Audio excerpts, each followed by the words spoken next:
Local news for Monday the 18th of March.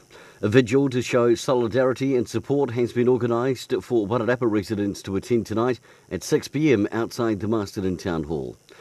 Mayor Masterton Lynn Patterson says the Masterton District Council is supporting the event.